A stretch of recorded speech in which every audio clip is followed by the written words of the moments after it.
So, thank you so much for coming here and joining us today on a very important day, I think, in the calendar of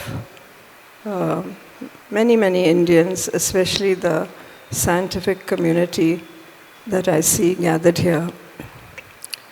We have a small slideshow given to us, prepared for us by an institute that the late Dr. Homi Bhabha was instrumental. He was a founder and worked there during his eventful but rather short life.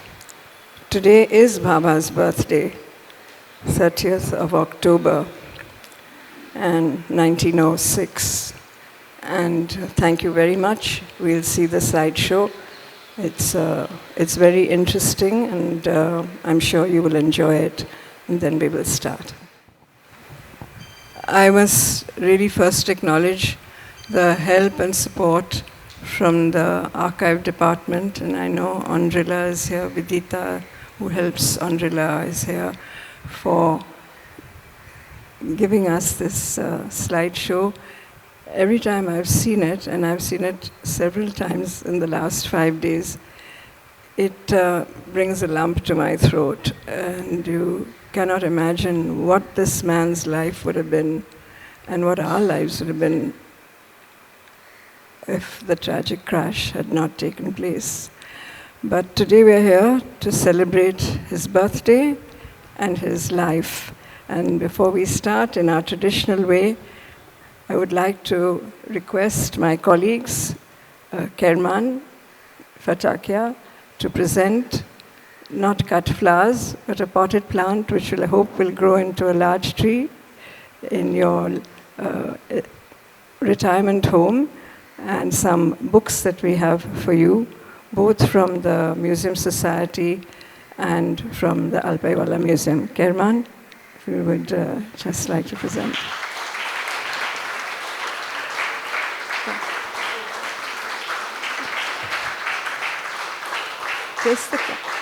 And I'd like to present, we have interns over here at Alpaiwala, and she's from the Wilson College.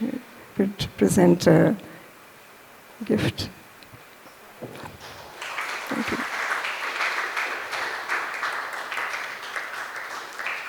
Thank you, Dr. Kakodkar. Thank you, Kerman. And I would also like to now present a potted plant and a little gift to Mrs. Kakodkar by our administrative officer, Tinaz Vakil. Thank you, Tinaz. Thank you. Face the TV.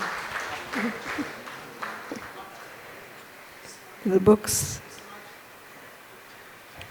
I think they're recording it, Firoza.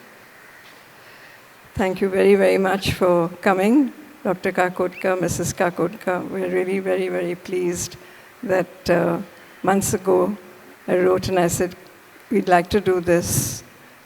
He was a great Indian, thank you, Mrs. Kakodkar, great son of India and a great member of our community. And but today we're here as a secular museum, wanting to honor someone as distinguished as the late Dr. Homi Bhabha. There are many, many people here from the scientific community, from the Nehru Science Center, from the Prince of Wales Museum. The chairman, Mr. Cyrus Gazda, is here. As I was laughing with, I think, Mr. Khaned or Mr. Rustogi, that when I met these gentlemen from the Nehru Science Center, the NGMA, I discovered I had a right brain and a left brain. And I think they also have had fond memories that they could use their artistic side at the NGMA, and we could reciprocate at the Nehru Science Center. And there are 19 such centers in the Western India, Maharashtra or Western India. So we're very happy that we have this collaboration. I'm delighted to see the Indian women scientists here because we don't hear much about them. So all the scientists here this evening, thank you for being with us, joining us. Dr. Usha Thakur from the Mani Bhavan, our closest cultural neighbor. and a great support to our activities here. Chairman of the Prince of Wales Museum, Mr. Cyrus Gazda, under whose umbrella we do a lot of things. And our first lecture was actually held at the CSMVS at Independence, around Independence, by Dr. Dinya Patel on another great son of India and a member of the community, Dr. Dadabhai Nauroji. So thank you all those who are present here. There are so many, Bombay University, Meli Mehta Music Foundation, Mrs. Gigi Boy, people from all walks of life, the Blind School, and we are almost there. In another 10 days, we'll be having our Braille signage up. And thanks to Xavier's College, they have a section there. They've helped us with that as well.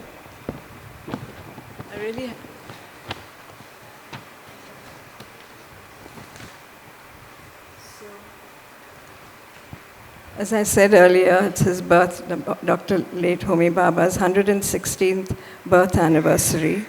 And as you saw on the slideshow, he was born on the 30th of October, 1906, in this very city of Mumbai. He's celebrated as the father of Indian nuclear program for his exceptional contributions to India's nuclear initiatives.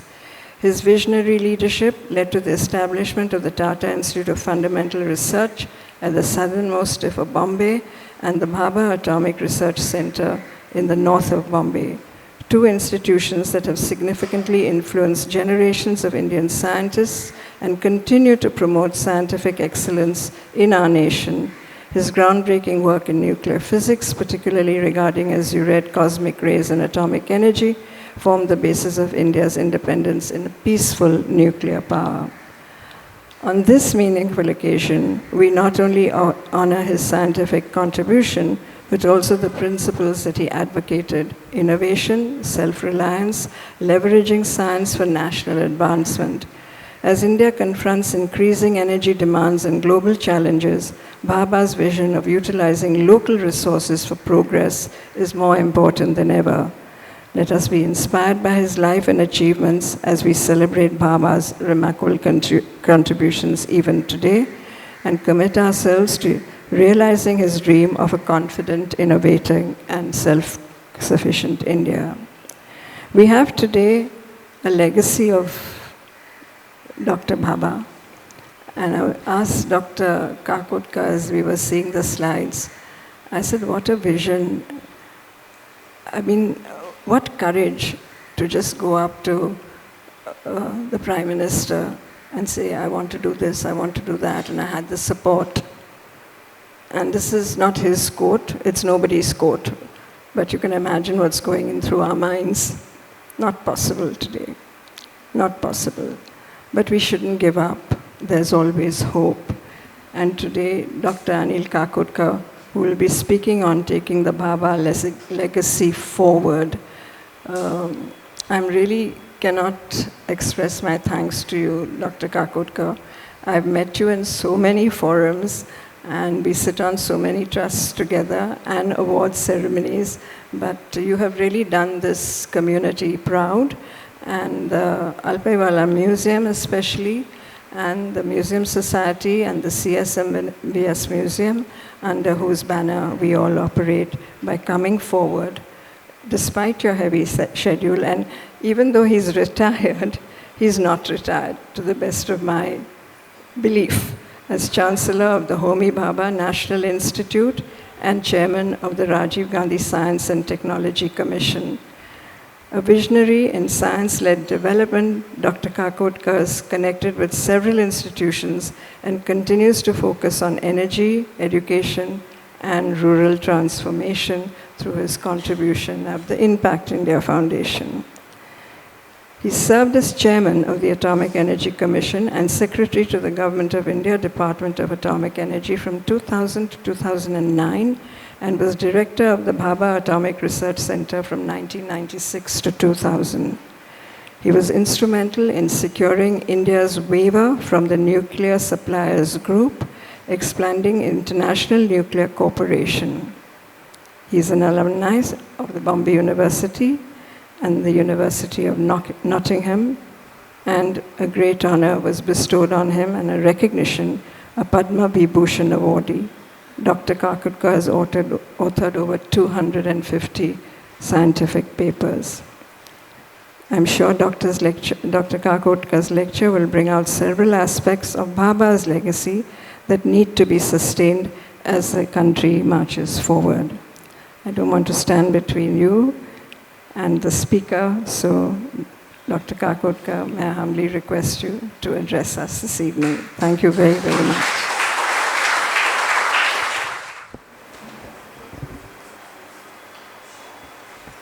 Good evening.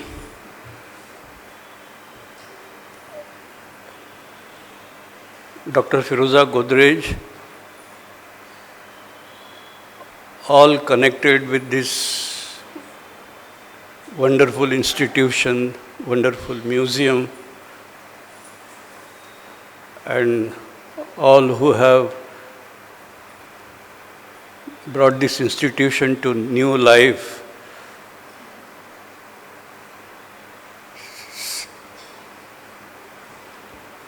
Maintaining our heritage is an aspect which many times I have felt that we Indians are not up to the mark. And in that background, when you see such things happening, you naturally get completely filled with admiration.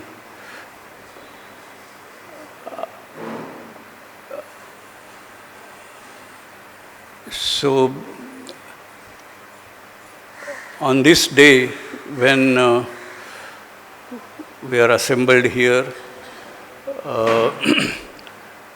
on the birth anniversary, 116th birth anniversary of Dr. Homi Bhabha,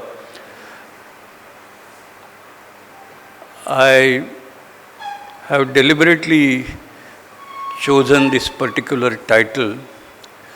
So I'm not going to talk much about the history, which has, I think, come out wonderfully well in the slideshow that we just saw.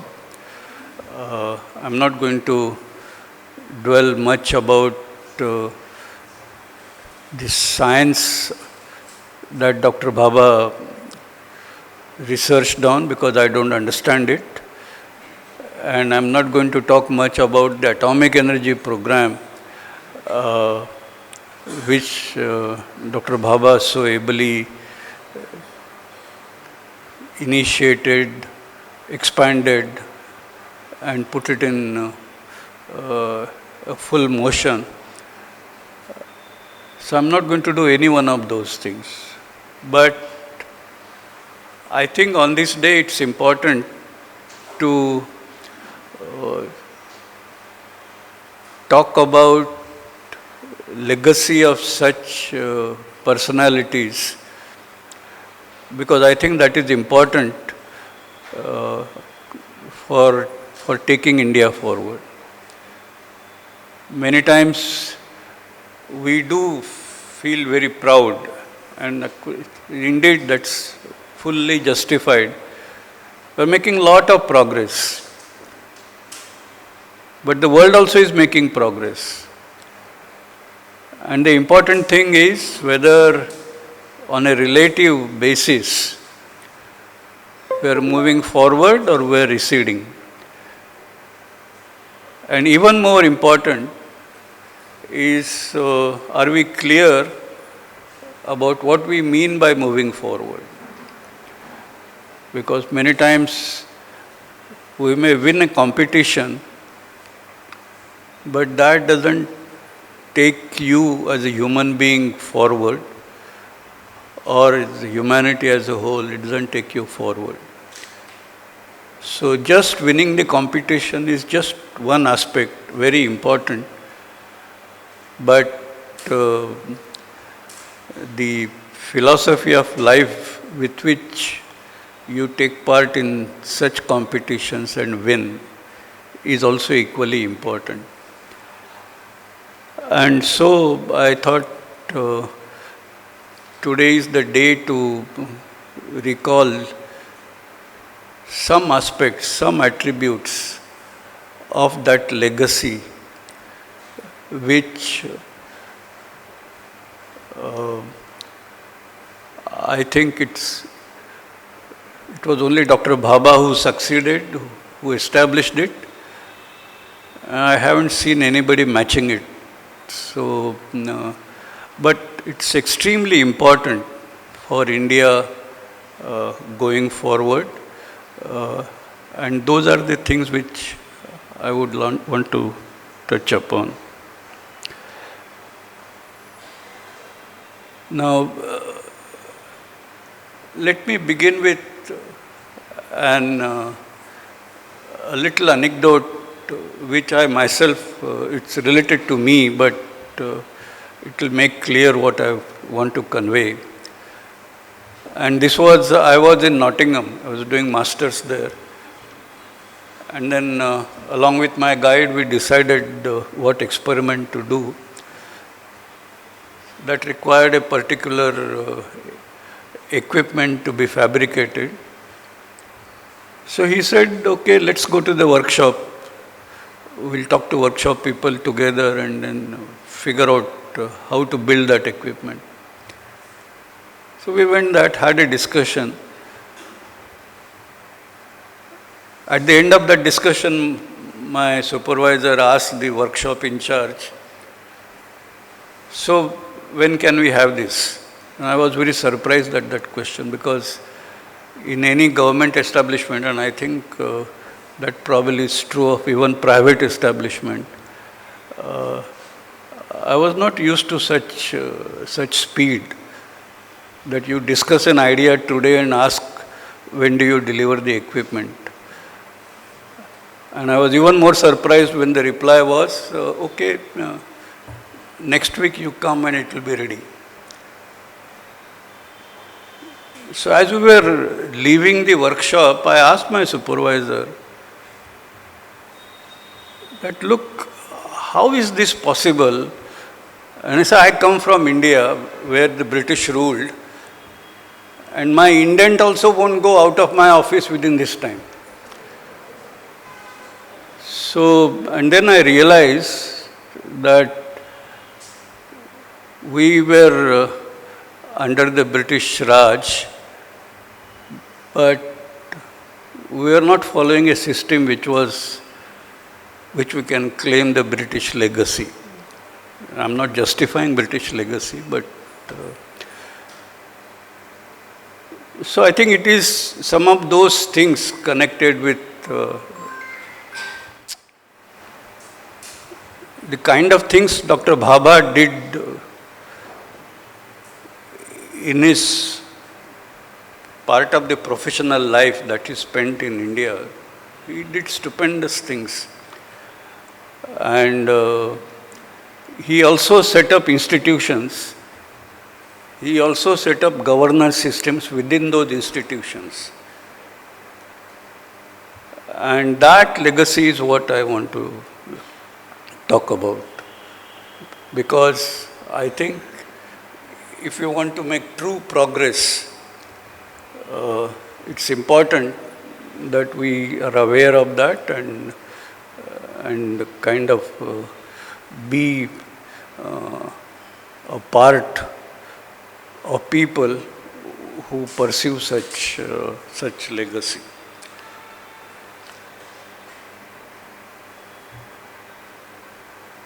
Now, the roots of such legacy obviously lie in the way the families we are born, the environment in which we grow, the colleagues with whom we work, and so on and so forth. Now, we have just seen this film, and so I don't have to say the importance of the family legacy, the excellent upbringing, excellent education and training.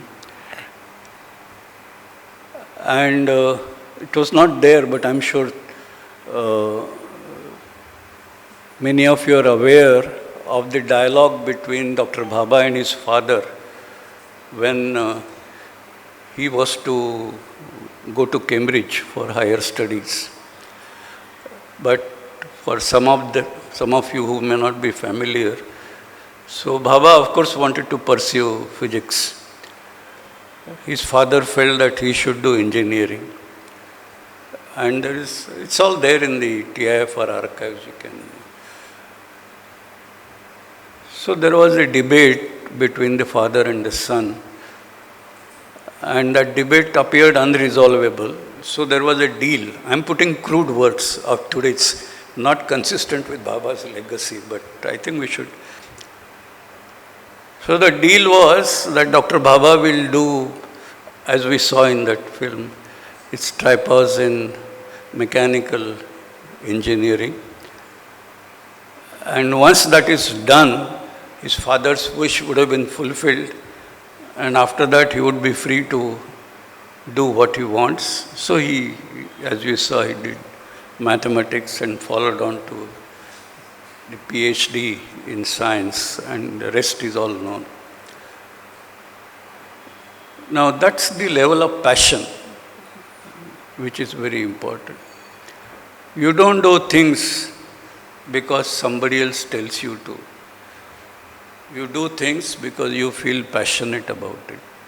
And that is, I think, the first and the most important aspect that one needs to recognize. Moving forward, Dr. Bhabha's, he spent time in Cambridge, and as a part of his research in Cambridge and other places, he met, he was in touch with several scientists. Can I have the next slide, please? Yeah. So, you saw some of the pictures earlier. Here is one more picture on the top right-hand side. Picture, Bhabha, Einstein, and some others, names are written there. Having a stroll discussing something at Princeton. I remember when Apsara was being set up, in good part, for example, the fuel which came from UK, in good part it was due to his contacts. He was kind of fully familiar with Sir John Cockcroft, got the fuel. The design of the reactor was done all here. And so, even in those days, it was much before I even joined atomic energy. But even in those days, India had the first nuclear research reactor, which was the first such facility in Asia, entire Asia. Today are looking to China, Chinese development. It was nowhere there, India was ahead. So that doing things yourself, but doing things yourself didn't mean that you create an iron curtain around you. And I'll talk more about this. But the person who was so well connected, in today's language we say, a person of strong networks. Bhabha was a person like that. He used to, I hear that in those days, he used to get much larger number of very renowned scientists coming here, participating in discussions, conferences, and so on. So he was that strongly connected. He could get things what he wanted to. And there was no embargo in atomic energy in those days, which we have suffered in between. But he emphasized on self-reliance. In fact, anybody from atomic energy, if you ask, principle of self-reliance is something he not just enunciated, but he used to insist on that. And he did that at a time when there was no such need. And so it's, in fact, he almost looked at it as a matter of identity, your own identity. You know, if you want to do things yourself, that's a matter of your identity. If you get something from somewhere, then it's a part of the transaction. And a purely transactional mindset, it doesn't take you very far. So we'll come back to this. I want to talk more about this. On the international scene, again, Dr. Bhabha was very effective. For example, International Atomic Energy Agency, United Nations was formed and several UN organizations were set up in those days. International Atomic Energy Agency was one of them. And so there was a committee set up which was chaired by Dr. Bhabha to decide where the IAEA headquarters should be located. And it so happened that the opinion within the committee was divided 50-50. One group said it should be located in Vienna, where it is now. The other group said no, it should be located in Geneva. And then the chairman, Dr. Bhabha, he had to exercise his casting vote. And he did that in favor of Vienna and explained, saying that I do that because Vienna is a place of music. So again, and this is, by the way, this is recorded in IAEA's official documents. So, and in, I think, one of the 50 years celebration at IAEA, when I also happened to be there, Dr. Ramanna was especially invited for that. And there, in fact, when they narrated this history, this was specifically brought out, that IAEA is in Vienna because of Dr. Bhabha's love for music, science and all apart. So that's the, the whole second. I'm going to come back to this again. Talk about the national development. A person so deep in cosmic ray physics, so deep in theoretical physics, he succeeded in creating Tata Institute of Fundamental Research with the help of the House of Tatas. He was busy establishing this institute, building. He was a great institution builder, as we all know. So obviously he must have been fully occupied in addition to his own research to do this. But that is the time he started thinking about India's development. And in fact, the letter he wrote to the Dorabji Tata Trust, he mentioned that of course it was to justify setting up of TIFR, but he did mention the connection. And it was not just for writing in that letter, but then he actually took it upon himself to take that thought forward. Now he not only went on to build different elements of atomic energy program, different disciplines, but he actually went into the details of India's energy needs in the long term. He went into what will be the fuel resources required to meet those energy needs.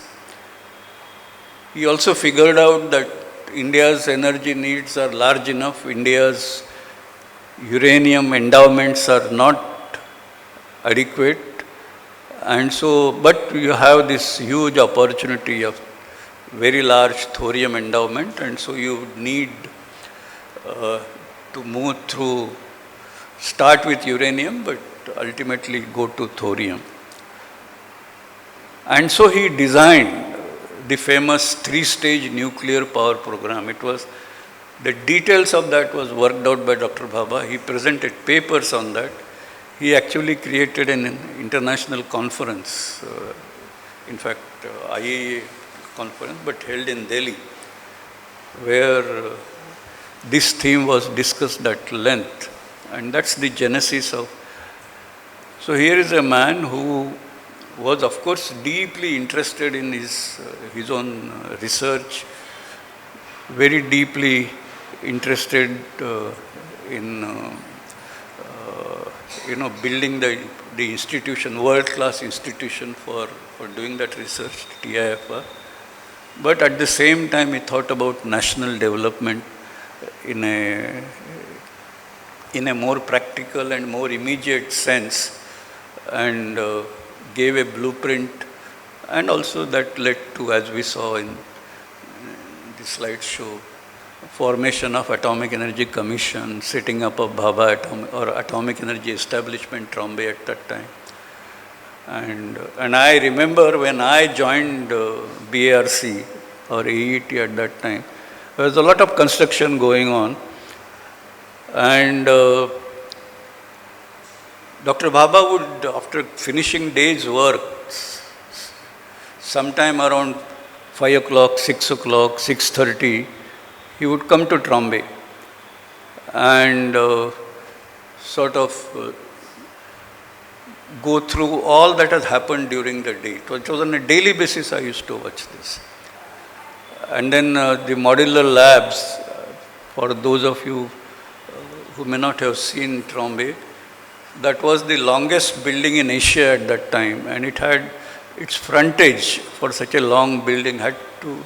So there was a kind of concrete jali, and the design of that jali, he would, I don't know, he must have gone through maybe 50, 60 drawings, but I have seen a new jali kept every week or 10 days, and Bhabha would come, and there was a sloping lawn in front of that building. It's there even now. He would lie down on that lawn in an inclined position and look at that jali. And of course, for several weeks together, those jalis will be unapproved, not approved, and so new one will be made, and that is how that design was. That was Bhabha. So I don't know, at least I have very little patience for these things, so don't. And but the planning, there are several buildings in Trombay which have come up actually after Bhabha's demise, but they were all a part of what he has put on the drawing board. Now, there's a similar episode. This was the time the Cyrus was constructed, the research reactor which was built in collaboration with Canada, and the plutonium plant was, the construction was taken up. So the stack of plutonium plant, which I think easily a mile and a half away, that is the distance between these two buildings. But that and the Cyrus dome, they are supposed to be, that if you draw that line, it's supposed to be parallel to this building which I mentioned, modular lab. So the surveyor who was working at that time, he was working with me also during Dhruva constructions. So this is a story narrated to me by him. So he said he established a location by his survey, which will be in, so he says your stack should be here. So engineers came, poured concrete, created a thick slab, foundation for the stack. And then he got a doubt again. So he again checked whether the location is right. And he found there is an error of some 1 foot or something. Now something as long as more than a mile, if there is a 1 foot error, you won't even notice. So he was in two minds what to do. Once he told him, anyway, so much of thing is already done. We said, just keep quiet, nothing will happen. But he was somebody who was groomed in Bhabha's legacy. He says, no, no. Now that I have noticed this error, I must tell him. So he said, I picked up my courage and went up to Dr. Bhabha and told him that, sir, I made a mistake and that location is 1 foot away. And the story he told me was, once Bhabha didn't scold him or any such thing, but ordered that concrete to be chipped away and the stack to be put at the right place. That was Bhabha. So the question is, I think there is, you may say, what is so big about it, why the fuss? But if you have to be perfectionist, you won't allow such things to happen. So the point I'm making is that he has built both TIFR and atomic energy, or the Trombay establishment, with great care.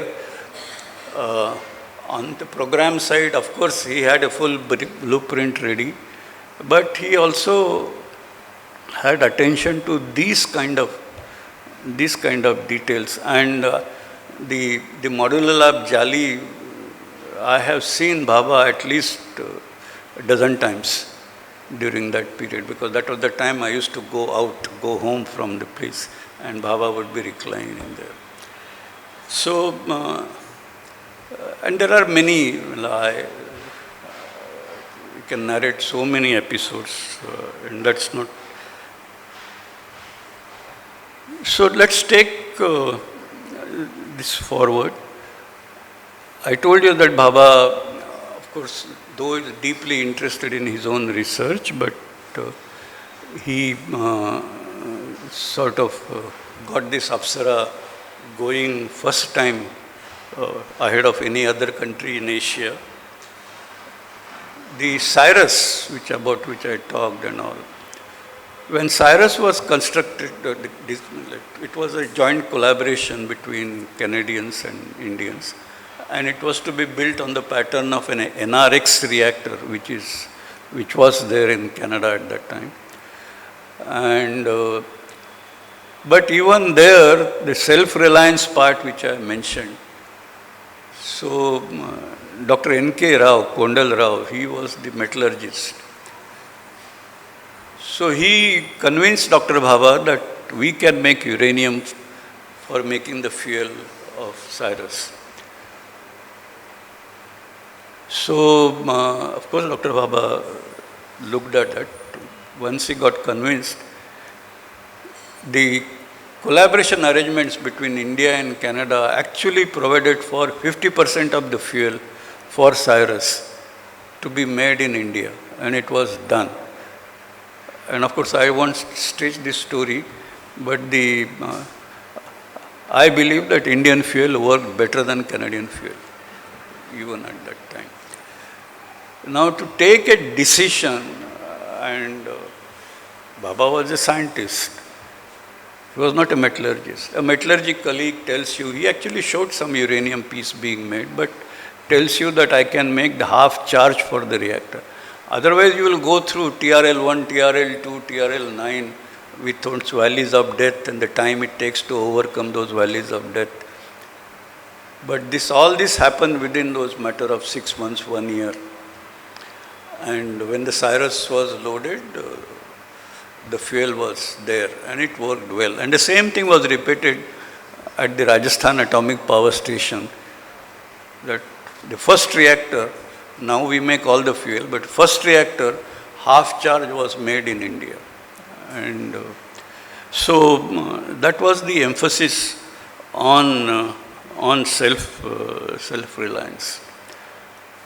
One more aspect, it's already 7 o'clock. Can I take another 10 minutes? So, one more aspect I'd like to highlight, that Dr. Bhabha, of course, Cyrus was a research reactor. He was also worried about giving shape to power program, India's nuclear power program. And self-reliance was, he wanted to do it in a manner that the whole technology would be built in India. So a group was set up to examine what should be the kind of reactor that we should develop in India. And the answer for that was the PHWR, the pressurized heavy water reactor, which we have built so many of them. Now, and that, of course, one of the reasons was that runs on natural uranium, so enrichment will not have to depend on others. And there are many other reasons. But at the same time, he also wanted to be sure that running these reactors, the minimum size would be some 200 megawatts at that time. So, and 200 megawatt was a very large size for a power plant at that time. Most of our power plants, for example, Trombay earlier units are, I think, 50 or 60 megawatts. And that was the general size. Odd one may be 100 megawatts. So 200 megawatt was a large size, and whether that such a heavy plant will work well in Indian grids. So he made a turnkey arrangement with General Electric and Bechtel, the company which built this GE reactor, to build this BWRs at Tarapur. This was on a kind of competitive bidding basis, just like we issue a tender, get quotations, and that choice was made on that basis. The purpose was you must have actual experience of what it is running a large nuclear power plant in Indian grids. So I was not so much worried about what type of reactor it is and all, built that. But around the same time, he knew that our decision is to develop the pressurized heavy water reactor technology. That would require uranium. Now, where do you get uranium? So a lot of survey was done, Atomic Minerals Division did that. They found Jadugoda, there is an ore body, but the ore is very, very lean, 0.06%. And at that time, many of the uranium mines, after getting the ore, processing, recovering uranium, the tailings, the discards, would be richer than 0.06. But that was the best ore body available or located in the country. Even today, we have not located a better ore body. We have gone to much higher quantities, but so Bhabha took that decision. That doesn't matter. He actually worked out and figured out that even if this uranium is expensive, in terms of the unit energy cost, its impact will be very low. But important that we should do it in the country. So around the same time, if you look at the dates, these are year here and there, somebody who took decision to get Tarapur reactors on a turnkey basis also took a decision to develop Jadugoda uranium mine, knowing fully well that by professional standards, such a mine development is not justified, economically unviable. Everybody would have said this. But he went ahead, got this done. And as I told you, we haven't found a richer ore even till today. So imagine what would have happened to atomic energy program, and whatever shortages we started feeling towards 80s, we would have started feeling from day one. So there would have been nothing of atomic energy program. So that was That was Dr. Bhabha. And it's the vision, farsight, deep understanding. Okay, I'll make just one more point and stop. And this is about, see, he built TIFR, and of course not at the same time, but a little later he started building the Trombay establishment. I have seen Bhabha visiting Trombay every day to supervise construction. I was too young to participate in the program discussions in those days. So I joined the department in 1964, and as we know, Bhabha left for heavenly abode in 1966. I was very young. So there was no opportunity for me to participate in any formal program discussion, except the fact that, training school, we have a graduation function, and I received a Homi Bhabha prize. It was not called Homi Bhabha prize at that time, but a prize for standing first at the training school at his hands. So that I remember. But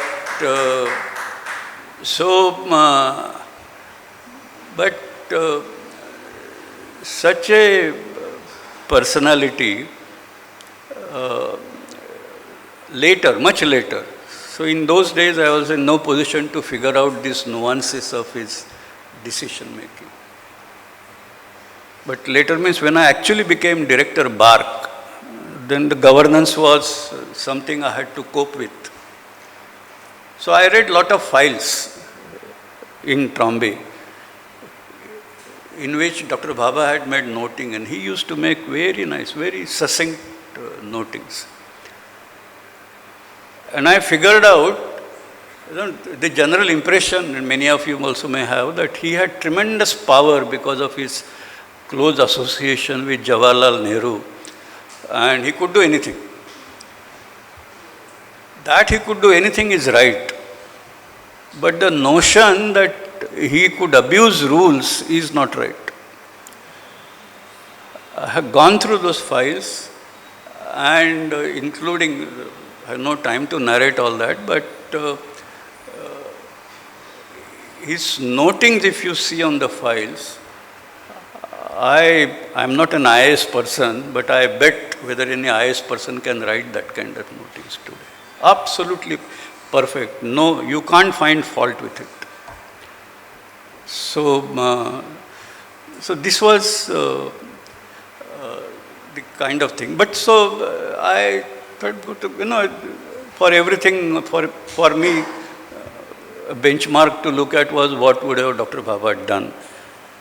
And then actually I got thoroughly confused, because there was TIFR, and the way TIFR is governed or was being governed at that time, and the way Atomic Energy Establishment Trombay or now Bhabha Atomic Research Center is being governed, they are two completely different things. They are not same. Done by the same man. Bhabha was director TIFR, Bhabha was director BARC. But it was too different. So he had that knack of understanding what is it, a national lab, how it should be governed to deliver goods, deliver on the objectives you have said. And a fundamental research or a basic research institution, how it should be governed for delivering the objectives it is meant for. Again, no time to go into a lot of detail, but to say that TIFR, the way a research institution should be, now in management terms, if I say, it's a flat organization. Flat organization meaning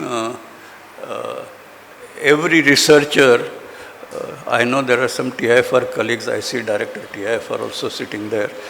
but I hope they won't mind it. But in the sense, I think every scientist or a researcher, they are and they should be an institution unto themselves. They have their personality, their way of thinking, their own, way of looking at things around. Because, you have to, they are supposed to be problem solvers. Now, so it's a flat organization. And this distinction between a flat organization and a pyramidal organization is something which actually I learned from Mr. Ratan Tata, one of the TIF or governing body or council institute. We were just having some time, so at that time he explained to me this. But I realized that Bhabha had done that in his time. But while he did that for TIFR, he didn't do it for BRC. BRC, it has the groups, the TIFR also has groups and all that branching, but it's much more flat. BRC, it is more hierarchical, like any other government office. But even then, in BARC, the career progression of people was being governed by what one would call a peer process. In the sense, an important parameter to decide whether somebody should be taken to next level or not is not what the boss thinks about the individual, but what the peers think about the individual. So the system he had established was actually like that. And of course, by the time I started looking, I found that all that had gone for a toss. And because we were a kind of pyramidal hierarchy, so this question of getting external inputs and all, that actually vanished. I tried to reinstate that, maybe succeeded for a year and a half, but now it's back to what it is. And then you get fatwas from government. Government fatwas government looks for conformity. Everything should be done in the same manner. So what happens in an administrative department, the way APAR, this is a new term which I came to know later, the annual performance appraisals. So now everything happens the same way in BARC. So I don't know. Sometimes I wonder, where is legacy of Dr. Bhabha? Last point that I wish to make is Dr. Bhabha's time. In fact, he has written somewhere, particularly in the context of safety, because when you start this large nuclear program, safety becomes very important.